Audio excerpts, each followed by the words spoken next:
8 et un après. Donc je m'attendais à tout. Et avec les acteurs politiques, moi, on ne peut plus m'étonner, quoi. Vraiment. À chaque fois, maa ngi xaar lu bees ci ñoom ba mënuñu ma bett, quoi, en fait. D'accord. Voilà, ils ne peuvent plus m'étonner. Déjà annoncé nañ ma un avant maa ngi xaar lépp lu ma gis dama naan ci avant bi la. waaw le 8 bi ñëpp gisandoo nañ ko. am na sax ñoo xam te ils sont restés sur leur faim. Donc l'après 8 aussi lu ñëw rek dañ koy boole ci l'après 8. D'accord. Donc mënuñu woon xaar foofu accalmie il fallait qu'il y ait quelque chose un déclencheur wala quelque chose qui bouge, quoi. Donc ci noonu laa ko classé. Est-ce que nag lettre bi gëm naa ko wala gëmuma ko bi ma ko njëkkee gis man gëmuma ko parce que déjà li ñëpp gis laa gis maître Abdoulaye Ndiaye mu ngi koy wax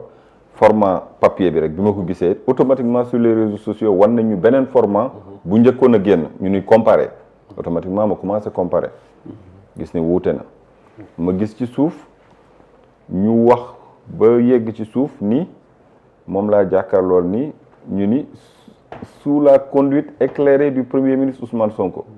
Alors que là on parle de politique, on parle pas du gouvernement. Donc warul am premier ministre, il devait y avoir le président du parti Pastef. moo ci waroon nekk mais pas le premier ministre. Parce que le premier ministre il dirige un gouvernement et là on parle de politique. Loolu laa gis man lii y a trop d'incohérence. Bu ñuy wax ci Sonko on devait parler du président du parti Pastef. Parce que Pastef mooy locomotive coalition Diomaye président. Et pourtant fii laa toogoon ma ne leen gisuma raison d'être coalition Diomaye nit mënul wax ba mu jox ko crédibilité li ko taxoon a jóg attendre na ko dañu bëgg a créer beneen Benno Bokk Yaakaar loolu la ñu bëgg a créer laat te boo xoolee ñu bëri bi ñuy wax tu sens que nostalgie Benno Bokk Yaakaar la ñu am parce que dañu yaakaaroon ni Diomaye président mooy nar a nekkaat Benno Bokk Yaakaar bis te dégg naa léegi Mansour di wax ni foofu noonu comme fa la nekkoon nee na foofu à égale dignité mais man nee naa la non y a pas d'égale dignité là-bas Benno Bokk Yaakaar dañoo dem premier tour ñu xam ku nekk la mu am avant boobu tudd woon Benno Bokk Yaakaar ba ñu demee premier tour ak Abdoulaye Wade 2012 ñu xam ku ne la muy peser ba ñu dajaloowee ci candidat bi jàll deuxième tour de l'opposition di Macky Sall déjà xamoon nañ ku ne lu muy peser te ba ñu dajaloo ci Benno Bokk Yaakaar bu ñu toogee di nga xam ni les voix ne se valent pas di nga xam ni égale dignité amu fi Moustapha Niasse on savait ce qu'il représentait Tanor Dieng on savait ce qu'il représentait Amath Dansokho pareil Bathily pareil waa LD ñoom ñëpp ku nekk xamoon nañu à peu près parce que mus nga dem wala àndoon nga ak Benno Bokk Yaakaar nu ñu ko waxti Benno Siggil Sénégal mais même Benno Siggil Sénégal ku nekk xamoon nañ li ngay peser ba ñuy séddoo gâteau bi aussi gis nga def nañ de telle sorte que Tanor jox nañ ko mu jiite man nekk mu tuddee ko président mu jiite institution ñu dem référendum HCCT bokk léegi ci suñu institution yi Moustapha Niasse jiite na institution Tanor jiite na institution comprendre nga am na ñoo xamante ni kenn du leen dégg mais am na lu ñu doon jot am na ñoo xamante ni am nañ ay ministre ci biir gouvernement bi donc égal am na ñoo xamante ni kenn musu leen dégg fenn te kenn cëru leen lu nit ñi yëg waxuñu parce que am na lu ñu doon jot te am na ku mus a wax bëgg wax ni yenn leaders yi dañ daan jot temps fin du mois waaw vous comprenez kon égal dignité moom mënul am c'est impossible coalition bi man nee naa la musuma koo gëm coalition Diomaye falu na te lu tax musuma koo gëm mooy bañ koy samp fekk fi Diomaye fekk fi Sonko boobu ñu ngi ci kaso bi ñu samp ko seen ginnaaw ba Diomaye valider candidature am ñu bëri ci lañ am yaakaar bàbbeeku dem commencé di signer charte bi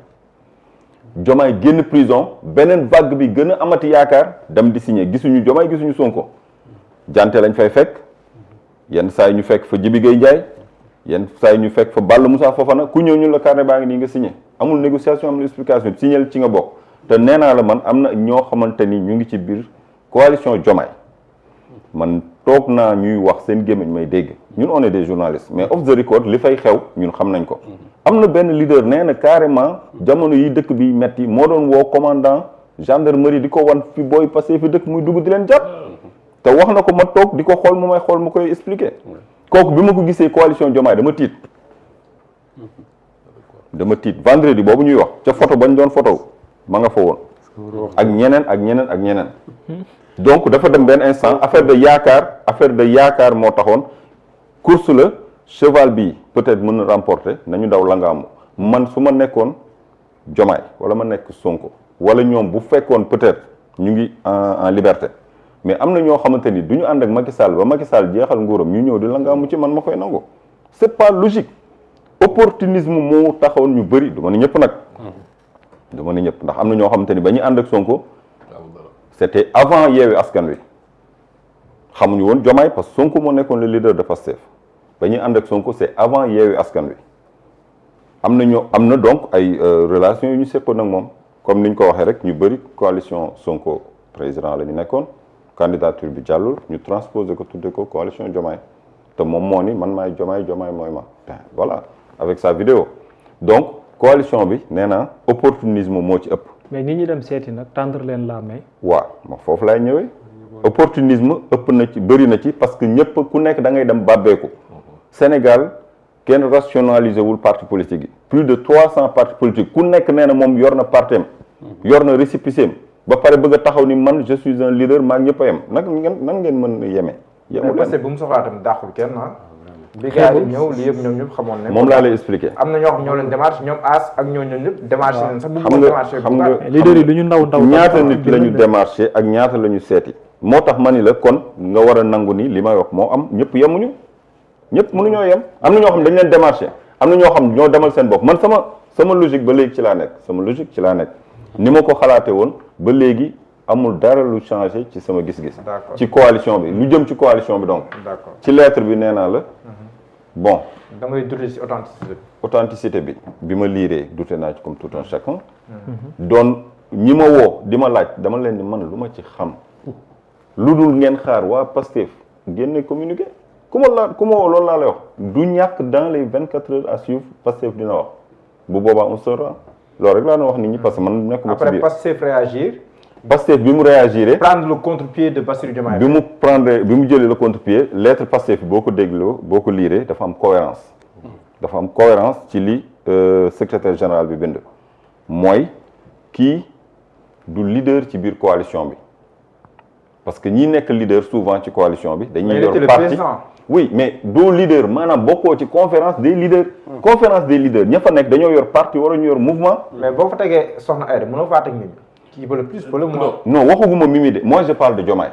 Diomaye ne pouvait pas être membre de la conférence des leaders. Mais moi le communiqué a écrit même Bassirou. Pas président. Waaw Bassirou lañu bind. Ci suuf. Oui parce que mais je disais parce que Soxna dégg leen ko mu ne président Diomaye moo ma teg fi ma ne. waaw moom laa wax ma ni. bu fekkee communiqué bi dafa yaa ngi may sax xaw a jaxase bu fekkee communiqué bi dafa communiqué Pastef dafa ñëw ma lire ko gis ci cohérence ci logique bi ñu expliqué que ni Diomaye en tout état de cause mënul ñëw di am kaddu ci biir mbir mi parce que coalition boobu Diomaye amu fa toogu pourquoi parce que jiitewul parti jiitewul mouvement il est membre de Pastef il n'est yoratu fa ndombal tànk mais il est devenu membre nu ñu ko waxti militant simple daf nañ fa sax citoyen d'honneur mais loolu c'était entre guillemets kenn validé wu ko président d'honneur ku tabb ku ne ko war a mën a tebbi ku tabb ku ne war a mën a tebbi xanaa waaw léegi kañ la tabb soxna si mooy jour biñ leen di recevoir di leen remercier jour boobu la dëggal ni Aïda Mbodj moo ko jiite jour boobu la parce que boobu laa gis ni jël na kàddu en public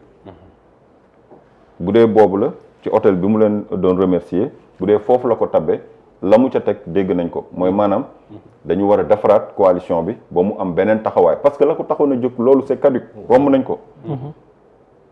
donc bu fekkee dafa am yeneen perspective yu coalition bi waroon a am donc c'est normal que mbooloo moo gis nag nee nañ mbooloo mu ngi tàmbalee ci ñett te mbooloo moo gis foog am kenn ku ko jiite en attendant mais njiit moom foog mu am sinon day doon sa mboxloo ku nekk da ngay doon sa patron bopp il fallait qu'il y ait quelqu'un devant puisque Aïda Mbodj am na lu mu ci joué depuis Yewwi Askan Wi et cetera donc c'était normal que ñu ni ko yaa fi nekk d'accord est-ce que nag bu doon démocratie la ñuy wax est-ce que du coalition bi ñoo waroon a wéet seen biir ñu xool kan la ñu bëgg ñu dem voté ko le président du parti Pastef le 8 mu ne soxna Aïda Mbodj mooy woy di nekk la présidente. ba pare di ñu liggéey keneen du ko door. faisant allusion à Mimi Touré tudd ko mais mu ngay jàpp. mardi Bassirou Diomaye Faye tànn soxna Aminata Touré teggi kii officialisé ko. loolu nan laa koy jàngat voilà. loolu bu doon communiqué bi c'est authentique. oui c'est un désaveu clair. bu doon communiqué bi c'est authentique c'est un désaveu d'un militant qui désavoue directement son président de parti. Parce que nekkatuñ ci gouvernement on est dans la politique. On est sur la scène politique. Oui, c'est vrai. C'est un militant qui désavoue automatiquement son président de parti. Parce que coalition bi Sonko wax na ni dégg na ni am na kenn ku jigéen kuñ ko bëgg a jox. mais ñoom reconnaître ñu kooku kii la ñu reconnaître. yow en tant que militant nga génn ni kii laa jox kàddu gi. mais léegi est-ce que yow bu ñu nee yow déjà amoo légitimité pour choisir kan mooy kan. donc il y a trop de fausses notes. il y a trop de fausses notes. coalition bi waratul exister parce que la ko taxoon a jóg atteindre na ko dañ ko waroon définir ay objectifs yu bees te mënatul tudd Diomaye président. comprendre nga fausse note yi. fausse note yi dafa bëri depuis le début dafa bëri fausse note. l'autre chose mooy il y a trop de frustrés li ma doon wax sànq au début c'était un fourre-tout ku mu neex ñëw parce que ku nekk amoon nga say ambition personnelle ba nga ciy ñëw. yaakaaru nga roon nga ni. moo tax Sonko ba ñuy tëj seen meeting bi à Mbour.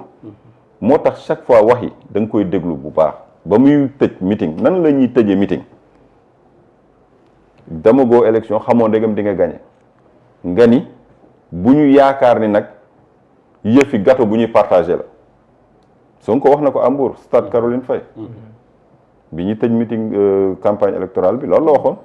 il y avait le PDS derrière ak ñeneen mais dañu leen bu leen yaakaar mukk ni dafa am gâteau bu ñuy partagé te man dama jàpp ni Pastef ak ñi nga xamante ni ñoom lay fréquentation bi yooyu noonu nekk ci coalition bi li tax du ñu mën a def dafa bëri benn bokkuñu ay idéologie Pastef nekkuñu ay politiciens aguerris dañoo ñëw ni cabax comme benn cheveu dans la soupe comprendre nga politiciens yi wax ni ñoom ay politiciens lañ dañu xam politique dañu am maître à penser muy Machiavel ñu bëri ci ñoom moom la ñuy gëstu moom la ñuy lire ci ay njuuj njaajam ay mig magam ci la ñuy jaar noonu lañ jàppee politique ñii ñëw ni ñun duñu ay politiciens ñu ñëw lal teg seen yoon bu bees di dérouler ba nit ñi commencé leen yaakaar xam nga yow boo ñëwee ni yow acteur politique nga yàgg nga ci politique bi def naa 20 ans 25 ans nga ñëw gis ay nouveau-né ci politique ñu ñëw amuñu benn théorie amuñu benn maître à penser amuñu idéologie boo leen bëgg a fréquenter di nga sonn lu tax mooy yow jàpp nga ni politique ak nu mu mënti demee dañ maa war a cër dama ci sonn j'ai mouillé le maillot donc dama war a am gain léegi ñoom ñu jàpp ni ñoom seen biir yëfi c'est le don de soi pour la patrie ñaar ñooñu est-ce que nañ mën a ànd. mais sànq da nga wax ne que c'est un militant qui a désavoué son président de parti. oui lan moo war a nekk la conséquence. bu fekkee oui mais moom laa wax man la parce que y a trop de fausses notes yu jiitu yoo xamante ni boo jàppee dernière étape bi rek nga ni lan mooy doon la conséquence duñ ci mën a jox tontu. parce que fausses notes yi dañoo bëri est-ce que comprendre fi may waxee. fausses notes yi dañoo bëri parce que Bassirou Diomaye nekkul njiitu parti nekkul njiitu mouvement te loolu c'est la première fois dans l'histoire ñu koy gis un président de la République qui accède à la magistrature suprême te damu fa avec sa casquette de chef de parti loolu fan lañ ko gis feneen gisuñu ko feneen chaque fois ki ñuy def tête de liste ni ko ñu ngi sa ginnaaw yow la ñu bëgg a fal kooku mooy jiite mouvement bi ko fal. mais question mën na am sax amoo toon depuis mais dama la koy laaj pourquoi Diomaye tient à Mimi. non loolu moom laa loo xam nga nag man yoruma boule de cristal. xam nga su ma yorul boule de cristal. am na yenn affaire yoo xam te ne moom mu taxawee ne tànn Mimi. loolu mais ko mën a comprendre. mais d'après aussi les équations d'après les équations pour yow lan moo tax mu téye ko dans le sens politique lan moo tax mu tenir mu am fu mu téye Mimi même ci équation politique. lu tax mu jàpp ci Mimi. waaw est-ce que Mimi gënul jege ay noppam. parce que bu fekkee lenn li ma jot a gis tout dernièrement ñu koy critiquer Diomaye loolu mooy li ko Ousmane Sonko waxoon dellu sil ci parti bi rien ne t'empêche de rejoindre tes frères de parti di assister parce que ba léegi dara terewu la ko amatoo ndombal tànk ci parti mais tu es militant war nga mën a jege sa frère parti te Diomaye bu doon jege waa Pastef am na erreur yu bëri mën na ko bañ a dal xam ndax la mooy boo dellusee ci parti instance parti bi on te regarde plus comme le président de la République on te regarde les yeux dans les yeux di la fàttali li tax nga yegsi fii nga yegsi di la rappeler bale ba nga diggee woon ni di nga ñëw pour bale di la rappeler martyr ñi nga xamante ni déjà yow boo xoolee coalition Diomaye et ses alliés wala Pastef et ses alliés ils n'ont même pas le même langage ñoom boo leen déggee seen wax yëpp jubal jubanti la mos nga dégg benn allié di wax waxu jubal jubanti ça ne les intéresse pas bokkuñu langage bokkuñu ay affaire boo déggee Pastef looy dégg fu ñuy martyr yow mos nga dégg un allié qui parle de martyr ñoom boo am na moo yoo xam da leen di sax frustrer les alliés ñii ñu ngi wax ay reddition des comptes ñu ngi wax ay justice pour nos martyrs ñee di wax ay jubóole yow bala ngaa wax juboo mais yow lu ci sa yoon bay jubóole yow man la ñu tooñ yow kenn tooñu la yow nga ni yow yaay jubóole est-ce que moo tax ma ni la dañu ànd mais ànd bi du ma ni c'est hétéroclite mais vraiment du ma ni tamit c'est contre nature comme on le dit souvent mais ba ñuy ànd tooguñu waxtaan est-ce que mën nañu ànd wala mënuñoo ànd dañu xëyu suba rek mbooloo mi àndandoo rek jubal ci benn yoon mooy li ma la wax ba ñuy créer seen i yëf ñii ña nga woon ci prison bi parce que la preuve Mohamed n'oublions pas qu'en 2012 2019 ñu bëri ñu ngi ci coalition Diomaye naroon na ànd ak Sonko ci 2024 te 2019 dañoo gis Sonko ni ko fa ñu ko dem ànd ak Idriss Seck lu tax opportunisme ñu bëri tey ñu ngi mel ni ñoo gën a bëgg Sonko te 2019 fii lañ ko romb am na sax ñoo xamante ni moo leen seetil boppam pour ñi leen dama bëggeen jàppale ma gars yi xoola dem na ba benn moment da leen di woo téléphone duñ ko jël parce que amuñu woon yéene ànd ak moom parce que ki nga xamante ni moom boo ñëwee da ngeen toog loo ko wax mun la d'accord na mais kooku ci moom la ñu gënoon am yaakaar c'était le candidat Idriss Seck kon nga boo xoolee politique bi di nga xam ne opportunisme da cee bëri dafa maandu woon 2019 dafa maandu woon Mimi Touré jamono jooju noonu ancien socialiste mi ngi benn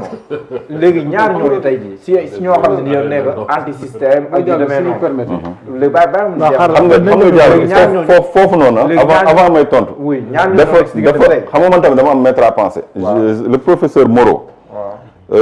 Élie Charles Moreau je l'aime beaucoup et je lis beaucoup ses écrits su bëri ci moom laa inspiré woo avec le cas Mimi tu sais ce qu'il a écrit nee na Mimi n'est en rien responsable de ce qui advient Mimi n'est que dans ses rôles de trotskiste organique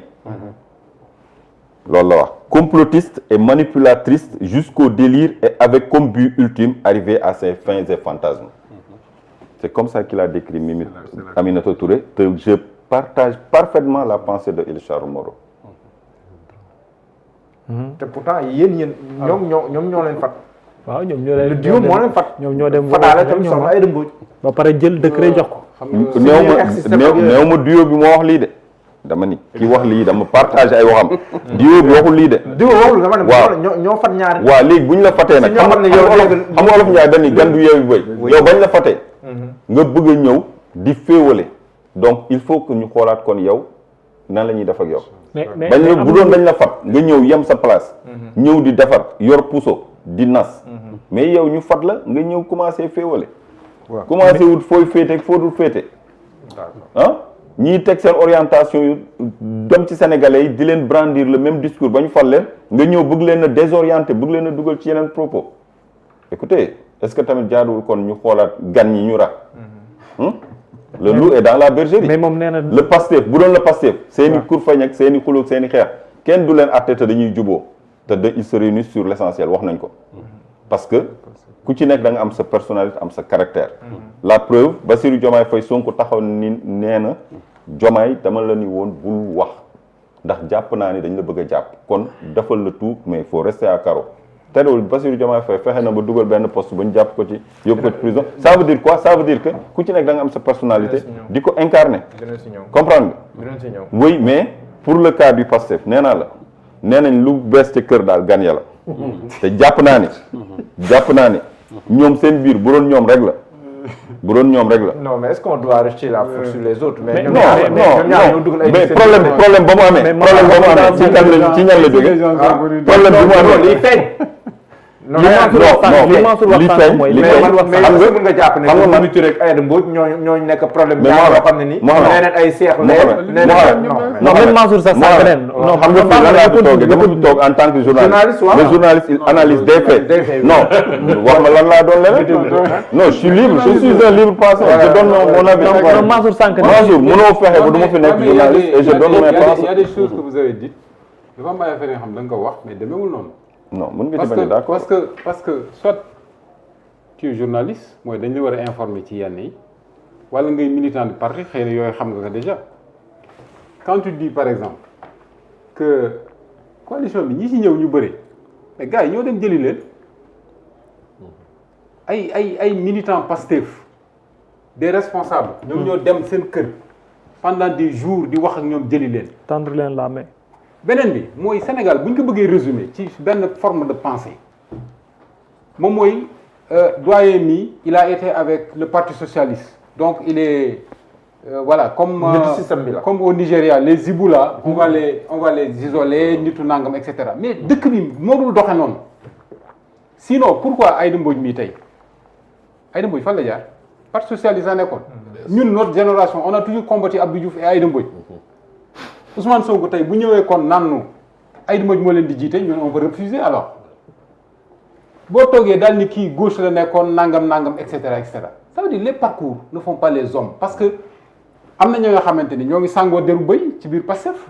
ils ont été au Sénégal xam nañ liñ fi def xam nañu nangam ils ne sont pas aussi c'est pas des saints dañ ko waxante donc loolu ce discours là xam nga sànq bi may wax net Ousmane Sonko dañ ko war jàppale on ne peut pas rassembler des radicalités pour gouverner un pays mënul nekk c'est pas possible gis nga yonent bi sallallahu alayhi wa sallam boo xoolee même toutes les spiritualités muy spiritualité muy les partis politiques jàngal politique defal science politique ceux qui gagnent ñoo xam de gauche ou bien de droite ils gouvernent au centre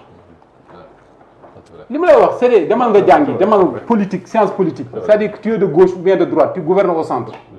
parce que le centre moom mooy le juste milieu te man gëm naa ni Ousmane Sonko juste milieu moo ci nekk. bien sûr xanaa rek may joxaat bien sûr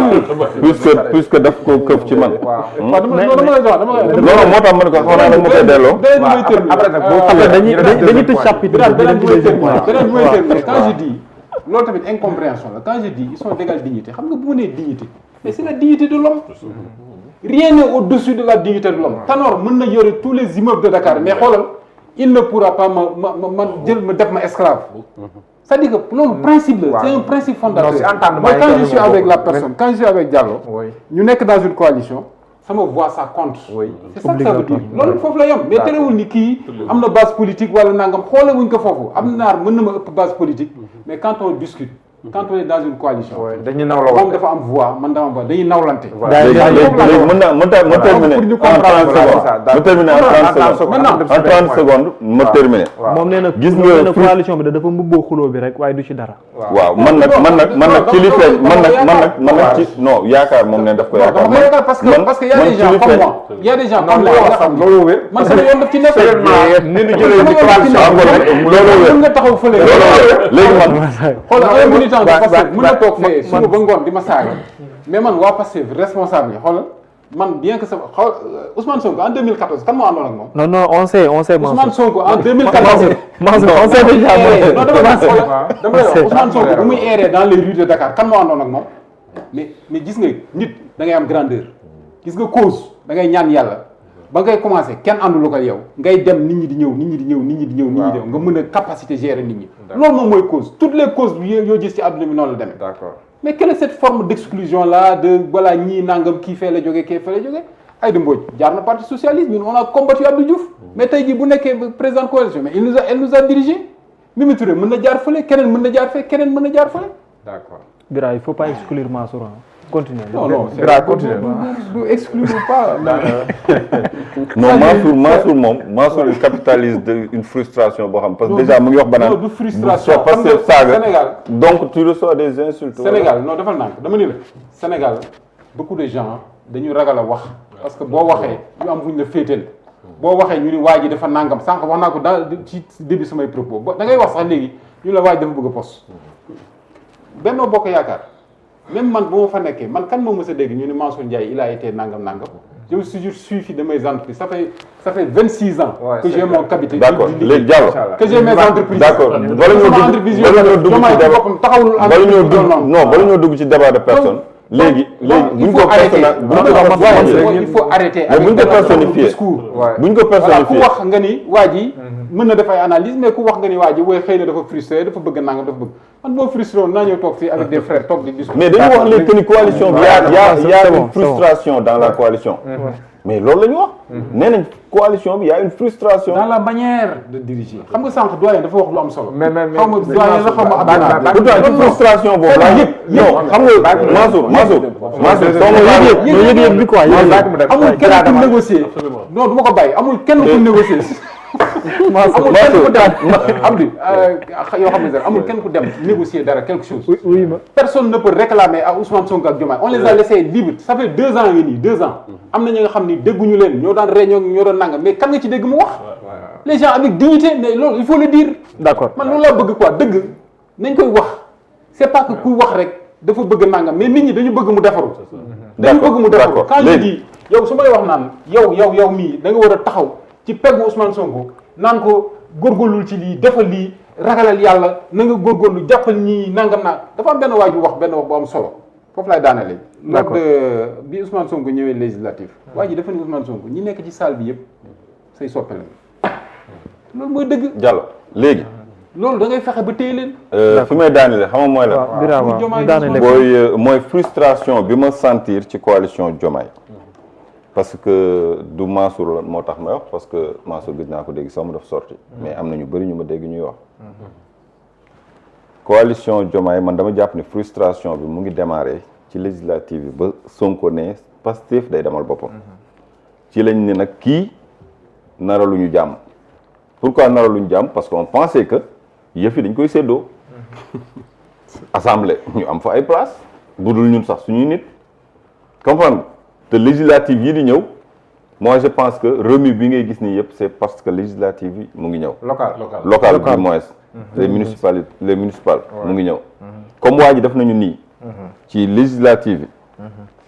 am li mu am buñ ko seetaanee noonu lay defaat ci local yi. te su boobaa dañuy waye di totalement parce que local yi moom après lu ci topp mooy présidentiel. te ku fexe ba capitaliser maire yi ci réew mi gox yi moom. gis nga ni après présidentielle bii ñëw Sonko ak Diomaye local la ñu xëccoo. non je parle pas de Sonko et Diomaye. mais Diomaye moo bëgg récupérer coalition. non loolu yow yaa ko wax. man li ma gis ci ay fee amul lenn lu may wan ni Diomaye dafa am lu mu bëgg wala dafa am lu muy xëccoo. d'accord ñu dem ci deuxième point bi. ñu dem ci ñaareel bi maître. dama la maître. mais maître coow li ak